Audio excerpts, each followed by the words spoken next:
this was something extremely, extremely hard for me because for the longest time, I was trying to do everything and say yes to everything and be everything for everyone in my career. Like I wanted to, go through the entire, I wanted to be a film composer and a music producer and an audio engineer and a songwriter and a folk artist and a rock artist and, and a content creator and a performance coach and just like, a tutor. I was like, and I wanted to be a tutor.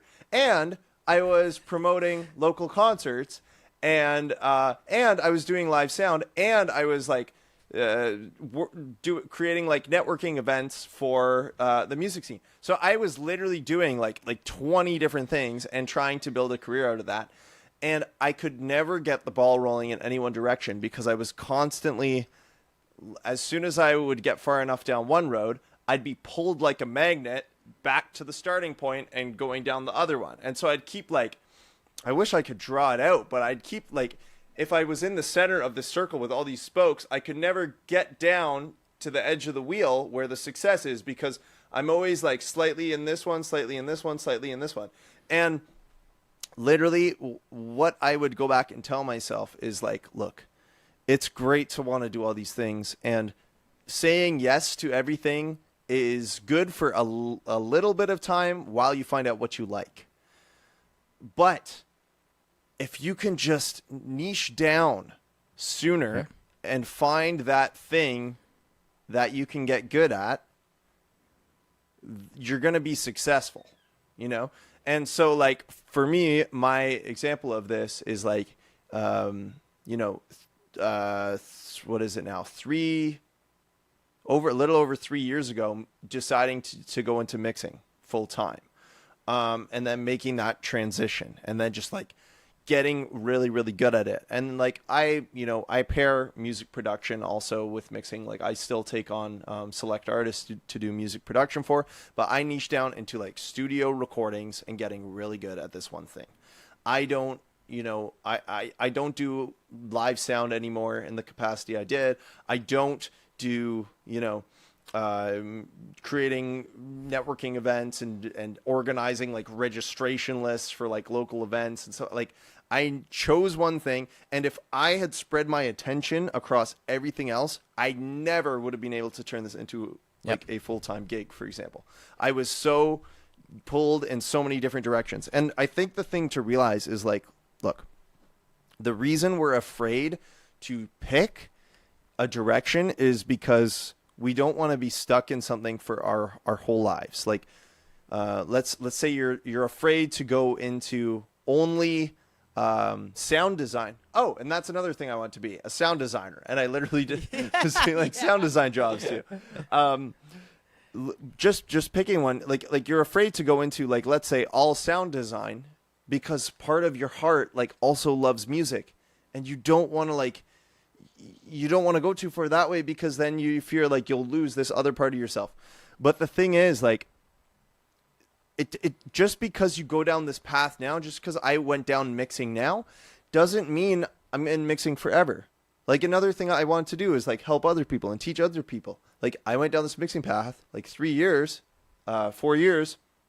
in terms of doing it all day, every day, 24/7. So probably, that's over 10 years of like doing it as hobby time, for example, like doing it constantly. Like I've got the experience that I want. And now I'm like pivoting to also teaching, and that's okay. Like I'm not stuck, but you can't actually find success in any one thing if you don't choose. So if it's being an artist, go all in on being an artist. If it's being a producer, go all in on being a producer and get really good at that thing. And of course, keep those like other parts of you alive, and you can do it in your spare time and stuff, but you're not going to be, it's nearly impossible to be successful in this if you want to do it like seriously, if you don't pick a direction. So like Andrew, for example, like you really liked getting into recording, and of course like you love performing and you do it as like a hobby and a thing on the side. Like I know you perform and play guitar live and stuff like that, but like you decided I'm going to get into recording and production. and you were able to spend that time and like master that and get really good at it. But if you were also trying to do a million other things, like become, you know, a Spotify recording artist yourself and like push that brand, like you'd be pulled in so many different directions, and you'd only get halfway on each of them. So I would go back in time and I would tell myself, hey, little buddy, look, I know you want to do all this stuff and it's awesome that you're doing it. What are you resonating with right now? What do you like? Like, are there any of these that like which ones are you seeing results in for yourself? Which ones are you not seeing results in for yourself? Like, make a list and drop those other things. Yep. Like, literally just drop it, you know? I 1000% agree with you on that one. So that's what I would go. I think that's a really valuable thing. And I think you should say yes to a lot of opportunities and stuff like that. But also, at some point, when you want to take it serious, you're going to have to decide and go down a route. At least like narrow down from 20 things to like a couple. You know what I mean? Yep. And that worked really well for me. So I agree. I think there's two third. Yeah, there's two things that I think that kind of like bounce off the back that I just really like is like the rocket analogy. You spend 90% of a rocket's fuel just leaving the Earth's atmosphere, but once it hits orbit, you travel around the Earth at over 1,000 miles an hour and use zero fuel. What if the rocket was like, well, if we could go straight up, but we could go over here real quick, and maybe we'll come back over here, and then try to come back over here. You never make it past out of the atmosphere. Yeah, it's called atmospheric velocity or something like that. I can't remember. But nevertheless, I'm sure somebody knows. But it's that velocity, that escape velocity is what it is. You have to reach escape velocity, and you never get that without just honing in on it. And it's funny because I think our number threes actually align, where I said find what you like and do 100 of it, and you're like pick one and go all in. And so I think they actually are very similar in that case. I just found I think it's funny because like that answer is actually almost identical. It's just we found one that works best for our personalities. You're the kind of person that's like, all right, I'm just going to go all in on this. I'm going to focus. I'm the kind of person that's like, I need numbers. Like, okay, so how long do I need to do this for? What am I doing? And it's, okay, 100. Now let's go, right? So I think it's so funny because that's the same thing. It's just we have found a way to track it for ourselves where you're like, I want to focus in on this. I want to do all this. And I'm like, I'm just going to get 100 of these done and really see it through. Yeah, man. Yeah. It's like launch one big rocket. Don't try and launch like, you know how you could buy as a kid, like you could buy from the toy store, like those rockets? Yes. Like those are cool. And you could buy for the same money to launch a large rocket, you could buy 1 million small rockets and it would be cool. But even if you launch all 1 million of the small rockets, 0 of them are going to leave the atmosphere. But the one big rocket where you put all the chips on it, that one's going to get out. And once it gets out, it will cruise. And once it cruises, you can explore other things, you know? Yep. You can look at one of those mini rockets and say, do I want to upgrade one of those now to be another big rocket? And do I want to launch a satellite next to that big rocket? But so like, do not let the fear of being stuck forever, like hold you back from picking one, but you do have to pick one.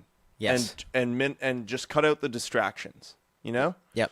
I love the word decide, which like in the root word decado, something like that, where you decide, you cut off. Decide literally means cut off. You are cutting off all other opportunities. It's not just like, it's one thing to say you're focusing on something. It's another thing to say, I am not giving myself any other option but to work on this. Like when I decided that I was going to start producing music and start taking this seriously, I've been doing it for a long time. When I decided, I was like, I'm going to start doing this for money and want to take it seriously. That was how I wanted to take it seriously, was doing this for money. I deleted all the games off my PC. Because I was like, I cannot play video games. Burn the boats. Burn the boats. I am deleting Doom Eternal off of my PC, and because I just knew, like, if I came home and I was like, I just don't feel like it, you know, I just want to play a game to relax and settle down. It's like, no, that's not what I'm doing. I am deciding to continue to work on this, so therefore I'm cutting off all other options, and this is what I'm doing. It's man. Yeah, it's the same thing. If you want to get to the gym, you decide that you're going to go to the gym. And on your way home, you pull into the parking lot without even thinking of it. You already have your gym bag packed from the night before. You just do it without thinking about it, and you leave yourself no other option.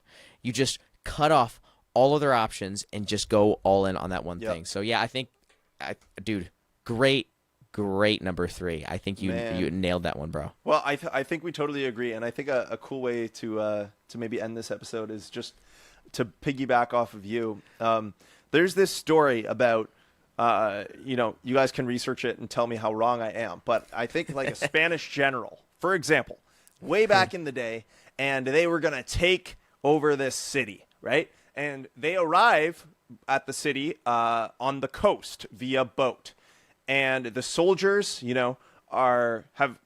have come into shore, and the only option is like forward, or you could retreat to the boats. But if the boats are there, you're not going to fight your hardest, because you may be able, if you're getting a little bit timid and a little bit afraid of the fight, everyone can run back to the boats. So the soldiers got to the shore, and the general said, "Okay, burn the boats." And they burned the boats, lit them on fire, like sank them. The only option was to charge full speed ahead with everything you got, because there is no retreat. There's no option. There's no option for retreat. And guess what happened? They took the city. So that's sad for the people in the city, but if you want to... I was like, so inspiring, and then you're like, sad for the people in the city. I was like, I forgot about that part. But these are not people in the city.